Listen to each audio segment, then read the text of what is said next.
ভরাট হয়ে গেছে সুনামগঞ্জের পাকনার হাওরের পানি নিষ্কাশনের দুটি খালি। এতে ধান আবাদের মৌসুম পেরিয়ে গেলেও হাওরের চাষের জমি ভেসে ওঠেনি। অনাবাদি থাকবে বিপুল বোরো ক্ষেত। ক্ষতির মুখে পড়েছেন হাওরের কৃষক। সমস্যার স্থায়ী সমাধান চান তারা। সুনামগঞ্জ প্রতিনিধি মাসুম হেলালের তথ্য ছবিতে ডেস্ক রিপোর্ট। সুনামগঞ্জের বড় হাওর জামালগঞ্জের পাকনার হাওর 16,000 হেক্টর আয়তনের হাওরে আবাদযোগ্য জমি 9,500 হেক্টর। নিচু এলাকা হওয়ায় বছরে একটি মাত্র ফসল আবাদ করেন হাওরের চারপাড়ের অন্তত 50 গ্রামের কৃষক। তারা জানান, গজারিয়া ও ঢালিয়া খাল দুটি পলি জমে ভরাট হয়ে যাওয়ায় পানি সরছে না। অন্যান্য হাওর সবুজ বোরো ধানে ছেয়ে গেলেও পাকনার বেশিরভাগ জমিতে এখনো হাঁটু থেকে কোমর পানি। খাল খননের উদ্যোগ না নেয় দুর্দশায় পড়েছেন কৃষকরা। পানি না যাওয়া তো আমরা ক্ষতি বলতে আমরা তো বছর একটা ফসল, আমরা কি করে চলি ফসলের আমরা জীবনের বনিজি। এই বিশাল আকারের যে কৃষিকাজ আছে বা আমরা ফলন ফলাইতে পারতেছি না এই পানির জন্য। আমরা চেয়ারম্যান ফেনলাবাগ ইউনিয়নের চেয়ারম্যান কাজল চন্দ্র, তারা আমরা বুঝানির পরেও তারা কইছে যে সময় বড় জায়গা এটা আমরা দেখাম, তারা দেখবার কথা কইছে, কিন্তু এখন তারা আর এটার খোঁজ খবর আর নেয় না। আমরা চেয়ারম্যানের কাছে যাই, অনেক জনের কাছে যাই, আমরা এই কোনো কিছু করতে পারতেছি না।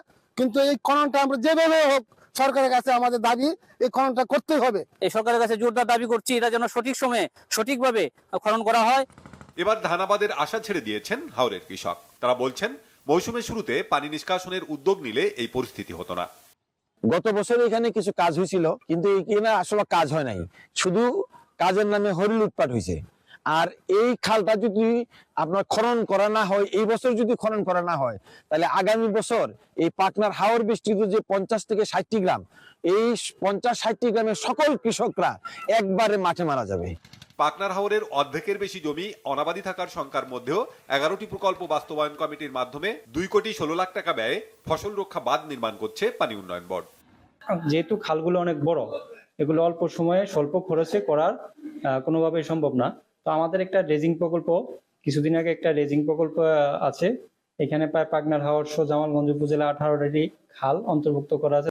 খাল খননের দীর্ঘমেয়াদী প্রকল্পের পাশাপাশি পানি নিষ্কাশনের জন্য দ্রুত উদ্যোগ নেওয়ার দাবি করেছেন পানি উন্নয়ন বোর্ডের নির্বাহী প্রকৌশলী।